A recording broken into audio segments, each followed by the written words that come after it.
எனக்கு மிகவும் அன்பான அன்பு சகோதர சகோதரிகளே, உங்களை பார்ப்பதில் அதிக சந்தோஷம் அடைகிறேன். ஜெபியுங்கள், கர்த்தர் உங்களை ஆசீர்வதிப்பாராக, கர்த்தர் உங்களை மேன்மைப்படுத்துவாராக.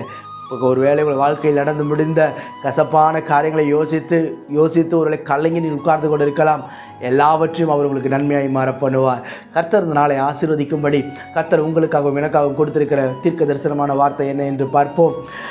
ஏசாயா 61:7 சொல்லுகிறது, உங்கள் வெட்கத்திற்கு பதிலாக இரட்டத்தனையாய் பலன் வரும் என்று கர்த்தர் உன் வெட்கத்திற்கு பதிலாக இரட்டத்தனையான பலன் வரும் என்று கர்த்தர் சொல்லுகிறார். பிரியமானவர்களே, ஒருவேளை நீங்கள் யோசித்து கொண்டிருக்கலாம், என்னுடைய வாழ்க்கையில் இல்லாமையினால் தானே பிரதர் நான் வெட்கப்பட்டு நிற்கிறேன். சிலருக்கு யோசிக்கலாம், திருமணம் தள்ளி போகிறதுனால நான் வெட்கப்பட்டு ஒதுக்கப்பட்டு இருக்கிறேன். ஒருவேளை திருமணம் முடிந்து எனக்கு இன்னும் பிள்ளை இல்லையே என்று சொல்லி நீங்கள் சில இடங்களில் போகும்போது வெட்கப்பட்டு உட்கார்ந்து கொண்டிருக்கலாம்.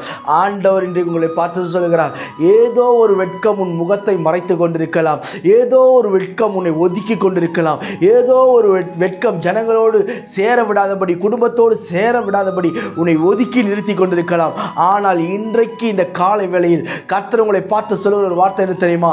இரட்டத்தனையான பலன் உன்னை தேடி வரும் என்பதில் எந்த ஒரு சந்தேகமும் இல்லை. நீ அவரை நோக்கி கூப்பிடும் போது, நீ அவரை சார்ந்து இருக்கும் பொழுது, நீ அவரை கரத்தை பிடித்து நடக்கும் பொழுது உன்னுடைய எல்லா வெட்கத்தையும் மாற்ற என் ஆண்டவர் போதுமானவராய் இருக்கிறார். உன் சூழ்நிலை மாற்ற அவர் போதுமானவராய் இருக்கிறார். உன் கலக்கத்தை மாற்ற அவர் போதுமானவராய் இருக்கிறார். உன்னுடைய நிந்தனைகளை மாற்ற அவர் போதுமானவராய் இருக்கிறார். உன்னுடைய முடியாமை இயலாமையை மாற்ற என் ஆண்டவரால் கூடும் என்பதில் எந்த ஒரு சந்தேகமே இல்லை. பிரியமானவர்களே, எப்பொழுது இந்த வெட்கம் மாறும்? எப்படி நம்முடைய முகத்தை பிரகாசிக்க செய்வார் என்று வேதம் சொல்லுகிறது. சங்கீதம் 119:6 சொல்லுகிறது, கற்பனைகளை கண்ணோக்கும் போது வெட்கப்படுவதில்லை என்று சங்கீதக்காரன் அழகாய் சொல்லுகிறான். உம்முடைய கற்பனைகளை நான் பார்க்கும் பொழுது, உம்முடைய வார்த்தைகளை நான் பார்க்கும் பொழுது, உம்முடைய சத்தியத்தை பார்க்கும் பொழுது, உம்முடைய வாக்குத்தத்தங்களை பார்க்கும் பொழுது, நீர் எனக்கு கொடுத்த வாக்குத்தத்தங்களை பார்க்கும் பொழுது நான் வெட்கப்பட்டு போவதே இல்லை. எத்தனையோ வாக்குத்தத்தங்கள் நீங்கள் வாங்கியிருக்கலாம், உங்கள் சபையிலே உங்களுடைய ஊழியக்காரர்கள் கொடுத்திருப்பார். எத்தனையோ இடத்தில் நீங்கள் கர்த்தருடைய வார்த்தைகளை நீங்கள் பெற்றுக்கொண்டிருக்கலாம். அந்த வார்த்தைகள் நீங்கள் கண்ணோக்கும் பொழுது, அதை நோக்கி பார்க்கும் பொழுது உண்மையாகவே சொல்லுகிறேன், நீங்கள் வெட்கப்பட்டு போவதே இல்லை. உங்கள் தலை உயரும். நான் உங்களுக்கு ஜெபிக்கிறேன். பரலோக பிதாவே, இந்த வார்த்தையெல்லாம் கேட்கிறேன் அன்பு சகோதர சகோதரி ஒவ்வொருவருக்கான ஜெபிக்கிறேன். கர்த்தர் நீர் பெரியவர், பெரிய காரியங்களை செய்யும், மேன்மைப்படுத்தி கனப்படுத்தி உயர்த்துவீராக. எல்லா தடைகளையும் நீக்கும். இன்றைக்கு என் தேவனுடைய அற்புதத்தை செய்வீராக ராஜா.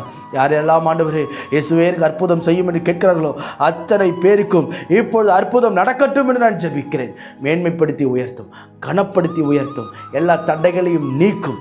பெரியவர், பெரிய காரியங்களை செய்யும். இயேசுவின் நாமத்தில் ஜெபிக்கிறேன் எங்கள் ஜீவனுள்ள பிதாவே. ஆமென், ஆமென், ஆமென். God bless you.